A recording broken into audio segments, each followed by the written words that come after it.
Welcome, PMs. I'm your host, and today we're diving into an interactive explainer module designed to sharpen your strategic edge and drastically reduce your product failure rates. Look, building a great product, that's just table stakes these days. You have to deeply understand the world that your product actually lives in. So today, we're going to adopt a pure researcher mindset to really master competitive intelligence. Here's our roadmap for today's workshop. We'll kick things off by sizing your market opportunity, then move into analyzing your competitors, finding those elusive blue oceans, avoiding common research pitfalls, and finally, we'll wrap up with a hands-on PM workshop activity. All right, before we even think about writing a single line of code, we have to ask ourselves, why do a staggering 90% of startups fail? No, really, think about it. It's almost never because the product is badly coded or the UI is ugly. Nope. They usually fail because the market is just too small, the competition is ruthless, the timing is totally off, or the positioning is just confusing. A lot of folks just build blindly, but not us. We do the research first to validate our opportunities and reduce our risks.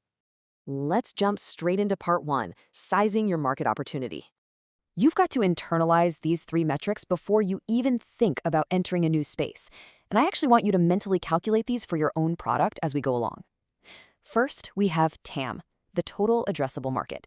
That is the absolute total possible demand that exists out there. Then there's SAM, the serviceable available market. That's the specific slice of the pie your product can realistically target. And finally, SOM, the serviceable obtainable market. That's the exact portion of the SAM that your company can actually capture in the short term. Let's put that into perspective. Imagine you're launching a brand new online learning platform. Your TAM? Maybe it's 100 million global learners. Huge, right? But your SAM funnels that down to, say, 10 million English-speaking professionals. And then we calculate your SOM, the piece you can actually win right out of the gate. That might be a super aggressive target of 50,000 users in year one. Doing this math early, it is absolutely crucial to keep your strategic goals grounded in reality. Now that we know the size of our prize, let's move right into section 2, analyzing your competitors. To really get an accurate read on your market, you need a healthy mix of primary and secondary research. Think of primary research as going straight to the source. It's conducting user interviews, asking open-ended questions about their pain points, not just leading them to your solution, by the way, and getting that raw, fresh feedback to validate your opportunities. Secondary research, that's tapping into what's already out there. Industry reports, market studies, and competitor websites to quickly gauge trends without reinventing the wheel. You absolutely need both to get the full picture. Now, when you're mapping out the threats in your space, please don't just focus on your direct competitors. Sure, if you're Uber, you're constantly watching Lyft. Obviously, they solve the exact same problem in the exact same way. But the best PMs, they maintain a researcher mindset to spot indirect competitors, totally different solutions to the exact same problem. Think about how Zoom became a massive indirect competitor to airline business travel. Crazy, right? And always keep an eye out for emerging competitors, those scrappy new startups that might just eat your lunch tomorrow. This is where we remove the guesswork. By mapping out capabilities, pricing, and features side by side, you can instantly see where the competition is dropping the ball. Let's say users are practically begging for an AI assistant and full team collaboration, but you look at the top rival products and neither offers both? Boom! You've just found your wedge right into the market. Next up, you want to run a SWOT analysis to perfectly visualize your strategic position. Let's look at Spotify as an example. SWOT stands for strengths, weaknesses, opportunities, and threats. Your strengths and weaknesses are internal, so Spotify's killer recommendation engine versus their massive licensing costs. Opportunities and threats, those are external. Think the wide open market for AI-generated playlists versus the looming threat of Apple Music. Laying it out like this clarifies exactly what advantages you need to push and what risks you've got to mitigate.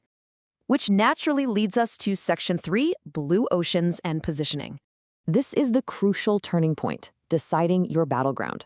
Are you swimming in a red ocean or a blue ocean? Red oceans are those highly competitive, blood-in-the-water markets. Think food delivery or ride-sharing, where you are basically fighting for scraps of existing demand against entrenched giants. Blue oceans, though, that's where you create totally uncontested brand new demand. Think early Airbnb or the first wave of ChatGPT. As a PM, your ultimate goal is to find those blue ocean opportunities where real user problems exist, but the competition is weak. But creating that blue ocean requires razor-sharp product positioning. And positioning is really just how your product lives in the minds of your users. They need to instantly get why they should choose you. Take a look at how well these tools pull it off. Notion? It's the flexible all-in-one workspace. Slack? Fast team communication. Notice how they aren't trying to be everything to everyone? They have absolute brand clarity, and honestly, that's exactly why they win.